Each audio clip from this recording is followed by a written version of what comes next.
Did I scare you? Good. Lesson 1. Always be ready. Never forget. That's lesson 1. So, I actually forgot which project I'm supposed to be introing right now. I think it's the bowl. I don't know. One of them. It's either going to be a bowl or a lamp. I'll let the next frames be the surprise. But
Enter Dave, stage center, I guess.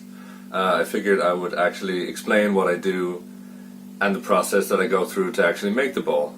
As I said before or later, depending on when I said it, the ball is gone, which will make the reveal shots at the end extremely difficult. Almost impossible, one could say. So, you saw me cutting blanks out of wood and spending a lot of time making sure that the corners were 90 to each other, 90 degrees perpendicular to each other, and this is very important because they were being glued on two sides. And if those two sides weren't 90 to each other, one of those glued surfaces would have a gap. So it pays you to take it. I never trust your saw to really cut through 90. You can bring your thicknesser into it or your jointer. I don't have a jointer, excuse me, at the moment. Have a thicknesser. So if I get myself personally one side perfectly flat, I can then bring in the thicknesser to it, because a thicknesser plane's parallel. But I personally, personally, obviously, I do everything personally, but from hand, brought everything 90 and square to itself. So that helped with the gluing up stage. Now, a bowl is easy. All you have to do, make some blanks, decide on a pattern, a motif, a style, anything you want, type of wood. Layer it, glue it up, glue these pieces first, decide which way is best for the bowl to glue up which pieces first. Now I took my time. I didn't say, I can glue these two pieces and these two pieces and then on another stage glue them together. I glued it up layer by layer because I had time, and it's much simpler to get it 100% correct if you do it gradually in that sort of this, then this, step by step.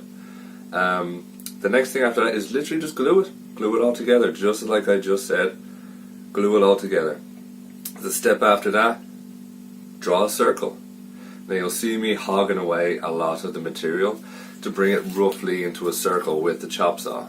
Don't do it like I did in the video. Don't do that. Do it properly. Don't be like me. Because if you put a big chunk of wood like that on a small lathe like this, you're going to get insane vibrations. And the tools I have for a lathe, they are not quality tools. You bend them, they're mild steel basically. They're not good. They couldn't handle taking the corners off such a large piece.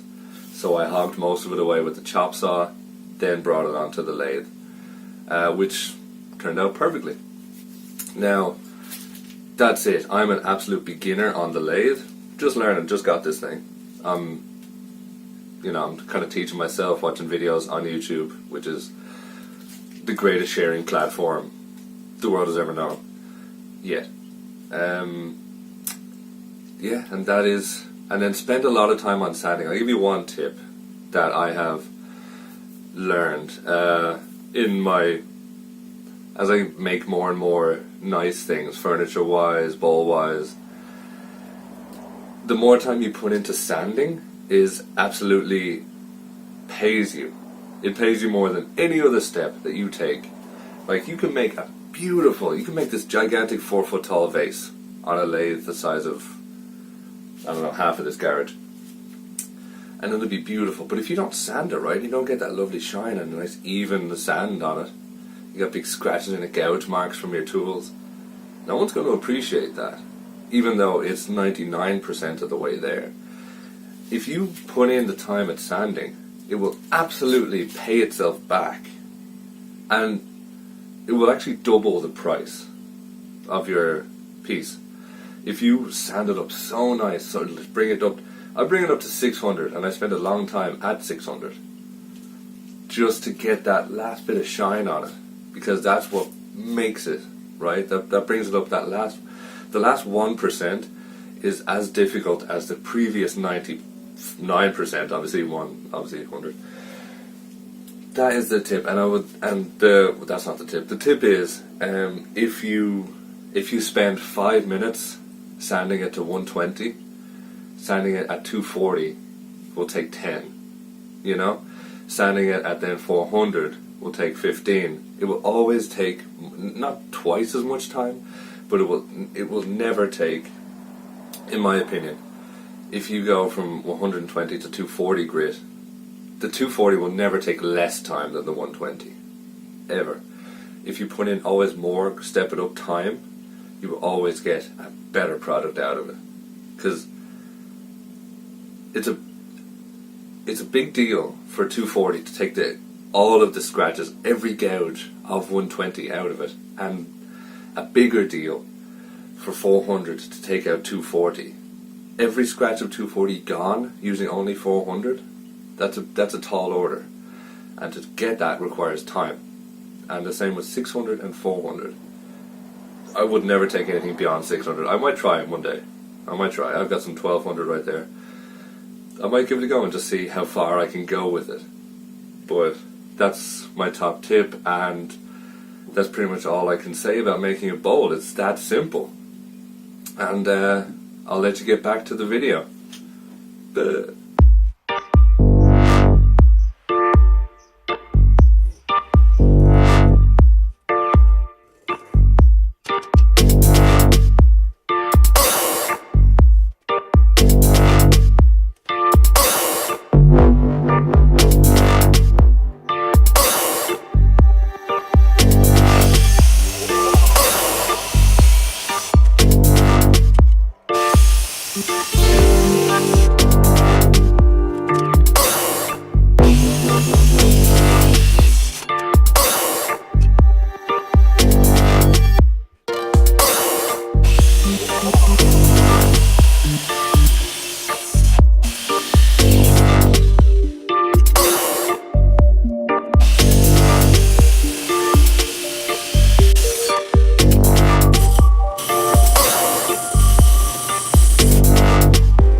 cut to me.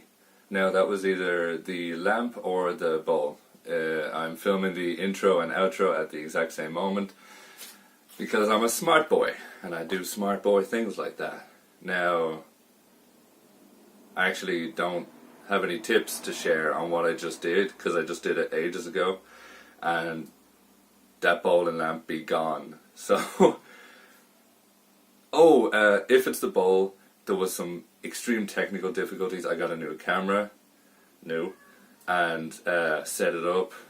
Thought it was cool. Put fresh batteries in the F word, and so I filmed me on the lathe, and I had this cool scene set up where I was oiling it and stuff like that. It looked great, and I was like, yeah, that's going to be a great video. And yeah, I look at the camera, it's turned off. Look at the video, it's 30 seconds long, like losing at least 15 minutes of video, and it tells me that there's no batteries. So yes, technology. Filming this on my phone, I think you'll find the quality isn't actually the worst. I'm also filming this at night because there's a window up there and you get mad fucking dropped an F-bomb. You get mad glare off the window onto the camera. I'm waffling. Hope you enjoyed. Like, comment, subscribe, all that good stuff. See you on the next video, which could be anything, I don't know.